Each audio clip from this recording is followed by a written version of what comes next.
So hey guys, welcome back to my channel. आज मैं आप लोगों के बीच लेके आया हूँ आईपीसी का इंट्रोडक्शन पार्ट, जो मैं आज से कवर करने वाला 511 सेक्शन जो भी पनिशमेंट और क्राइम को डिफाइन करता है। दोस्तों गाइस, अगर आप लोगों ने मेरे चैनल को सब्सक्राइब नहीं किया तो पहले जाके please like share subscribe and hit the bell icon, ताकि और भी अपडेट्स आपको मिलते रहें। So let's start our introduction part of the IPC 1860। Indian penal code, Bharat दंड संहिता का इतिहास और बैकग्राउंड हम जानेंगे आज इस वीडियो में। आईपीसी क्यों बना, मतलब क्यों लाया गया, भारत में क्या लाने का पर्पज़ क्या था। तो इसके लाने का पर्पज़ ये था कि इंडियन पिनल कोड एक मैंने पॉइंट यहाँ बता था। इंडियन पिनल कोड हमारे इंडिया में जितने भी क्राइम और उनके पनिशमेंट को डिफाइन करता है, बताता है, और ऑफेंस के डेफिनेशन इसमें दी गई। आप ऐसा कोई भी क्राइम जो करते हैं, ऐसा कोई ऐसा क्राइम है ही नहीं जो इंडियन पेनल कोड में नहीं दिया गया हो। So there are many question come up in the mind, so we start on the point wise that IPC in the procedural code, not this is not a procedural code, it is a substantive law, criminal law code, substantive law. इसमें punishment दिए गए हैं। There are 26 chapter, 511 sections, and this offence is code of India. IPC आने से पहले कोई law नहीं था। जो ये इंडियन पेनल कोड 1816 में आया था, इसके पहले कोई भी लॉ नहीं गया था। सब अपने मन के लॉ बनाते थे, मतलब जो भी आया सो कर दिए। सो ये मैंने पॉइंट वाइज यहाँ पे मैंने एक्सप्लेन किया है। तो यहाँ पे मैंने छोटा सा नोट्स भी बनाया है, तो नोट्स वाइज जाएंगे ताकि आपको थोड़ा ईजिली जल्दी और समझ में आ जाए इंट्रोडक्शन पार्ट, क्योंकि काफ़ी कन्फ्यूज़न रहता है इंट्रोडक्शन पार्ट में। तो माना जाता है कि प्राचीन समय में, मैंने यहाँ पे लिखा है, अगर आप लोगों को नोट्स चाहिए तो आप मुझे इंस्टाग्राम पे कमेंट्स कर सकते हैं, मैं आप लोगों को नोट्स प्रोवाइड कर दूंगा इन पीडीएफ। सो गाइज, थोड़ा सा ब्रीफ हम हिस्ट्री जान लेते हैं, उसके बाद हम आते हैं इस पर। तो यहाँ पे मैंने दिया, in any person was committed crime deep और hasted so as well as they were punished same. मतलब अगर कोई भी क्राइम, कोई पर्सन अगर कोई क्राइम कमिट करता है, डीप हो चाहे नॉर्मल क्राइम हो, चाहे थोड़ा डीप क्राइम हो, जैसे मर्डर हुआ, लाइफ से रिलेटेड हुआ, तो उसके बदले उसको सेम पनिशमेंट मिलता था। जैसे एग्जाम्पल के तौर पर हम कह सकते हैं, tooth for the tooth and eyes for the eyes and life for the life. आपको थोड़ा सुनने में थोड़ा ऑड लगेगा कि मतलब पहले कैसे क्राइम, अगर दांत किसी ने तोड़ दिया तो उसके दांत के बदले दांत तोड़ दिया जाता था, एंड आइज़ फोड़ दिया तो आइज़ के बदले आइज़, अगर फिंगर तोड़ दिया तो फिंगर के बदले फिंगर। सो लाइफ, इसमें एक ये इंपॉर्टेंस है, अगर लाइफ फॉर द लाइफ आपने किसी जान से मार दिया, अगर किसी का मर्डर वगैरह कर दिया तो आपको भी मतलब मार दिया जाता था। पहले अंग्रेज ऐसे अपने मनमानी करते थे, कोई भी लॉ बनाते थे। सो जैसे कि किसी एक इंसान दूसरे इंसान की दांत तोड़ता था तो उसको ऐसे ही सेम पनिशमेंट मिलता था। फिर ऐसे ही कुछ सालों बाद टाइम थोड़ा एडवांस होता गया और जो विक्टिम था उसको कंपनसेशन देने पर भी मान जाता था, मतलब कंपनसेशन भी उसको दिया जाता था जिसके साथ क्राइम हुआ रहता था। फिर ऐसे एक आगे जाते जाते थोड़ा फिर ऐसे मुस्लिम इंसान और हिंदू इंसान पर थोड़ा क्राइम होने लगे, और फिर उसके बाद हिंदू पे हिंदू का लॉ, मुस्लिम पे मुस्लिम का लॉ करना चाहिए, ऐसे करके बहुत सारे क्वेश्चन आते रहे। तो इन सब बातों को ध्यान में रखते हुए ये एक्ट, मतलब इंडियन पेनल कोड को लाया गया, क्योंकि सबके लिए समान लॉ होना चाहिए। कोई भी बार्ड बाई लॉ नहीं होना चाहिए कि हाँ, अगर उसको आप इंडियन पेनल कोड के थ्रू आप पनिश कर रहे हैं तो दूसरा सामने वाले को कैसे भी मतलब फॉलो कर रहे हो। तो सबके लिए लॉ इक्वल होना चाहिए। ये सब बात को ध्यान में रखते हुए इंडियन पेनल कोड को लाया गया। तो इसका थोड़ा हम लोग हिस्ट्री जान लेते हैं। हिस्ट्री मैंने थोड़ा सा नोट्स बनाया है, यहाँ पे हिस्ट्री हम पढ़ते हैं, उसके बाद फिर आगे चलते हैं। माना जाता है कि प्राचीन समय में जो व्यक्ति अपराध करता था उसे कंपनसेशन देना पड़ता था, जैसे चोरी, बलात्कार, मानहानि आदि जैसे अपराध होते थे। यहाँ पे सन थोड़ा इम्पोर्टेंस रोल प्ले करेगा। 1772 में की पहले की बात है। वॉरेन हेस्टेज एक ये लिपिक थे, क्लर्क बोल सकते हैं, लेकिन बहुत ही एजुकेटेड पर्सन थे। बचपन से इनकी पढ़ाई लिखाई में बहुत तेज़ थे। ये ब्रिटेन से भारत लिपिक बनाकर भेजे गए थे, मतलब जैसे जॉब करने के लिए कोई जाता ना एक स्टेट से दूसरे स्टेट, वैसे इनको ब्रिटेन से भारत भेजा गया है, क्लर्क के रूप में भेज दिया गया है। इनकी काम की रफ्तार को देखते हुए, इनका मतलब दिमाग बहुत ही साफ और तेज़ माइंडेड थे, बहुत अच्छे से काम करते थे। इनका रोल प्ले देखते हुए इनको सन 1772 में ही बंगाल का गवर्नर बना दिया गया था। क्लर्क के बाद डायरेक्ट गवर्नर बना दिया गया था इनको। गवर्नर बनने के बाद इनके बाद ही रेगुलेटर एक्ट 1773 में लागू कर दिया गया। एक एक्ट लागू कर दिया गया कि थोड़ा सा लॉ से रिलेटेड था कि सबको इक्वल लॉ मिलना चाहिए, मतलब जो भी कोई भी बार्ड बाई लॉ नहीं होना चाहिए। इसके तहत भारत में गवर्नर जनरल होता था, सबका प्रमुख होता था। गवर्नर जनरल उस टाइम में सबका प्रमुख होता था। जैसे यहाँ पे हम इंडिया में जैसे प्रेसिडेंट रोल प्ले करता है मैक्सिमम और चीफ जस्टिस होते हैं, वैसे वहाँ पे पहले के टाइम पे गवर्नर जनरल होते थे, वो सबसे महत्वपूर्ण रोल प्ले करते थे।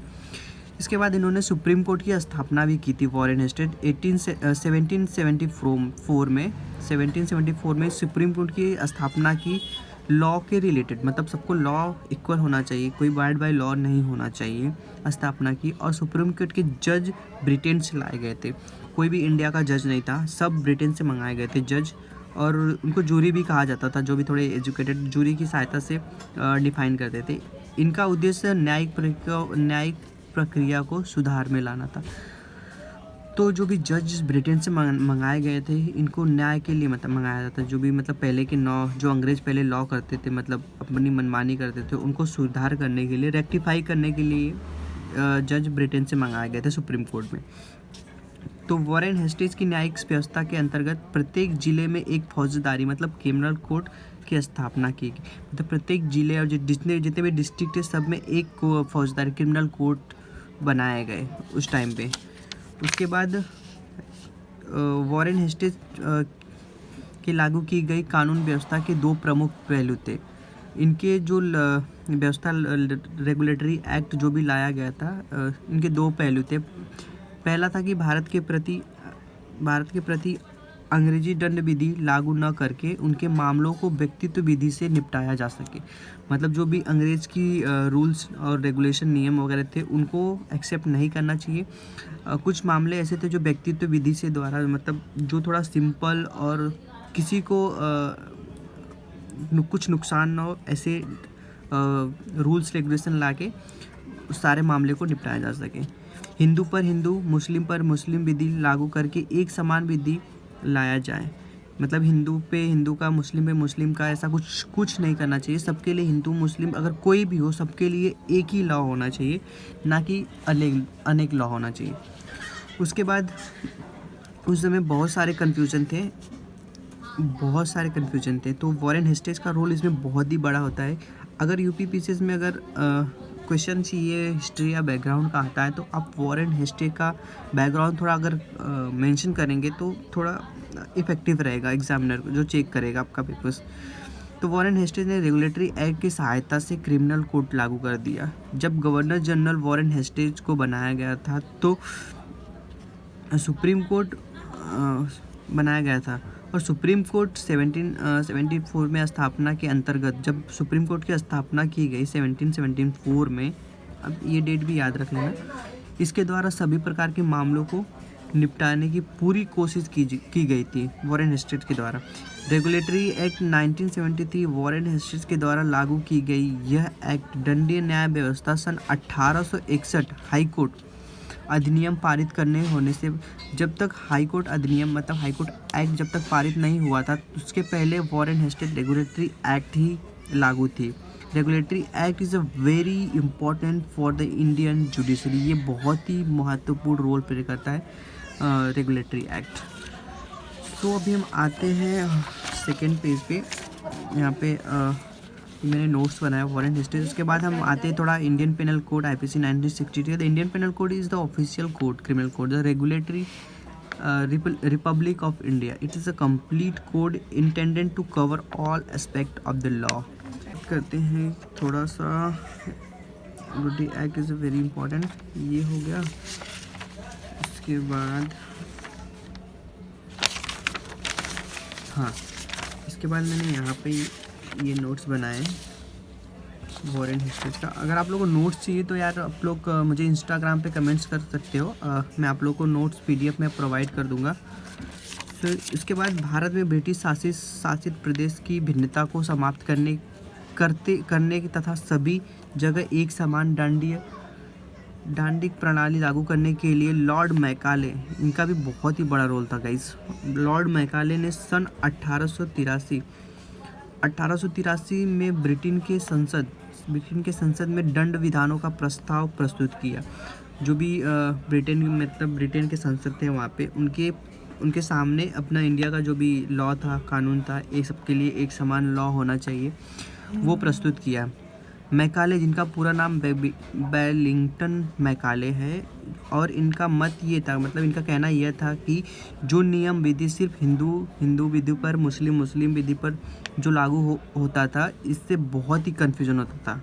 मतलब कि हिंदू को हिंदू और मुस्लिम को, इसमें बहुत सारे पार्शलिटी भी होती थी, तो कन्फ्यूजन बहुत था। तो इनको समाप्त करने के लिए एक समान दंडीय व्यवस्था लागू की जानी चाहिए, इनका कहना यह था मैकाले का। फिर इसके बाद एक समान दंडीय विधि लागू करने के लिए 1834 में पहला विधि आयोग बनाया गया। This is a very important section part, अब हम बोल सकते हैं कि 1834 में the first law commission was made by the Macaulay, and इसके पहले अध्यक्ष और दिस इज फर्स्ट, बोल सकते हैं कि इसके पहले अध्यक्ष लॉर्ड वेलिंगटन मैकाले ही थे। इनका बहुत ही बड़ा ये रोल प्ले करता है। मैकाले ने जो सुझाव दिया था ब्रिटिश राजा को बहुत ही पसंद आया था, और संसद ने इस आयोग को मान्यता दे दी थी, और पहला लॉ कमीशन लागू कर दिया गया था। इसके अध्यक्ष दो मैकाले थे। इन्होंने इनका जो भी प्रेजेंटेशन था, ड्राफ्ट था, फर्स्ट लॉ कमीशन का, इन्होंने 1834 में प्रेजेंट किया, और ब्रिटेन के राजा को बहुत ही अच्छा लगा अपना ये प्रस्ताव। यह विधि को पावर था कि न्यायालय के अधिकार और शक्तियों तथा पुलिस व्यवस्था आदि का अध्ययन करे। मतलब जो भी न्यायालयों का अधिकार था, जो पावर थी, पुलिस की व्यवस्था थी, रेगुलेटरी थी, उनका अध्ययन करने के लिए, और देश में लागू कानूनों का अध्ययन करें, और एक समान मतलब हर जगह कॉमन ये लैंग्वेज आ रहा है, एक समान, तो common law should be apply to the all peoples. तो दंड विधि लागू करने के लिए सुझाव देता कि विभिन्न देशों में जो दंड व्यवस्था है उसे समाप्त किया जा सके, और देश में एक समान विधि का शासन लागू हो। इसके उपरांत सबका कहना था कि, मतलब सबका वही कहना था कि एक समान लॉ अप्लाई होना चाहिए, क्योंकि बहुत ज़्यादा कन्फ्यूजन हो गया था। इसके उपरांत लॉर्ड मैकाले के 3 साथी और थे। इनके बोलते से असिस्टेंट बोल सकते हैं कॉमन लैंग्वेज में, सहपाठी। फर्स्ट थे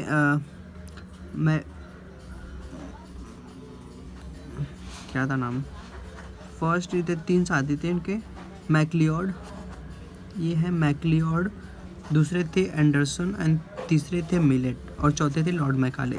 Lord Macaulay is the head of the commission.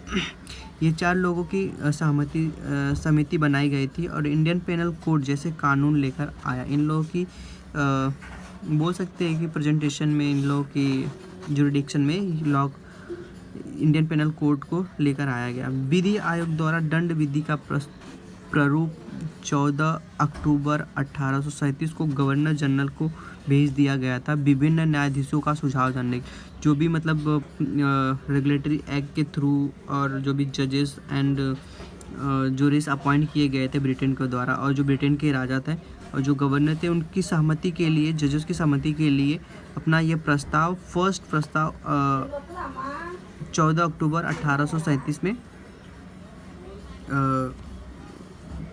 भेज दिया गया था, सुझाव देने के लिए भेज दिया गया था।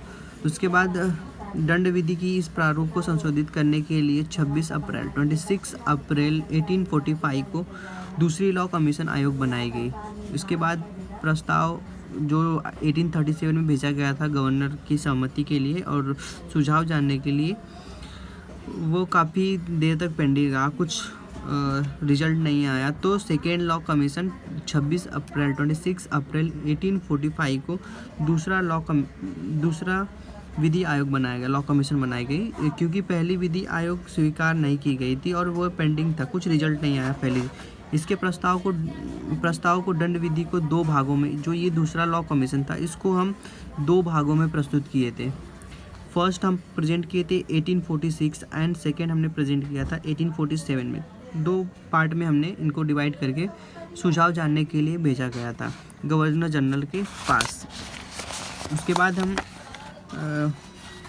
यह प्रस्तावित पर कई वर्षों तक पड़ा रहा, मतलब कोई रिजल्ट नहीं आया। सेकेंड लॉ कमीशन जो था हमने प्रस्तुत किया, 2 भागों में प्रेजेंट किया था, उसका भी कुछ रिजल्ट नहीं आया।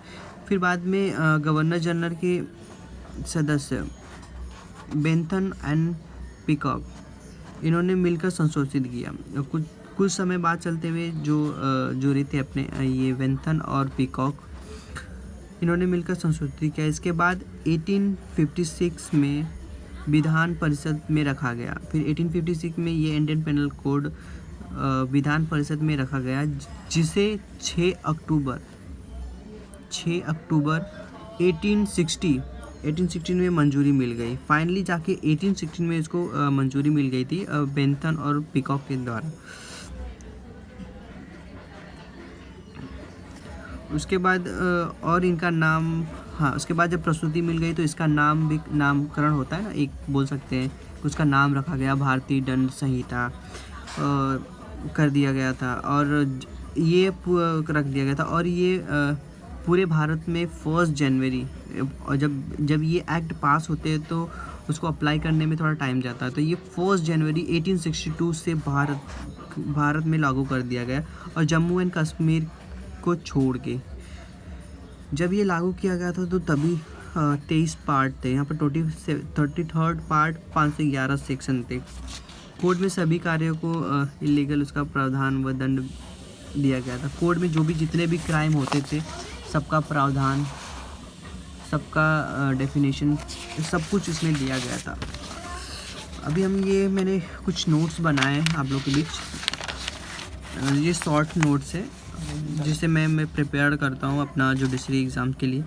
सो first draft of the Indian penal code was prepared by the first law commission के द्वारा हुआ था।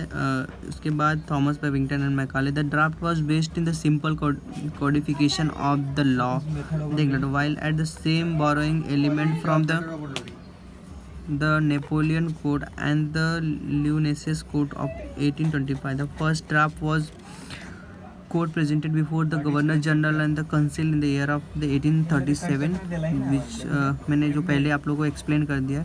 Revision and amendment to 2 most decades, काफ़ी टाइम्स लग गए थे। The complete draft code was done presented to the legislative council 1856. It was delayed stated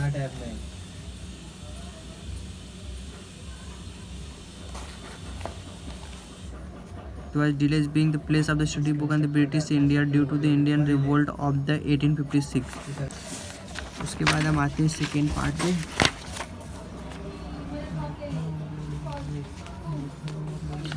Structure of the Indian Penal Code. The Indian Penal Code various section and define the section crimes and provide the punishment, and it is the subdivided into the 23rd chapter, which I am already saying that the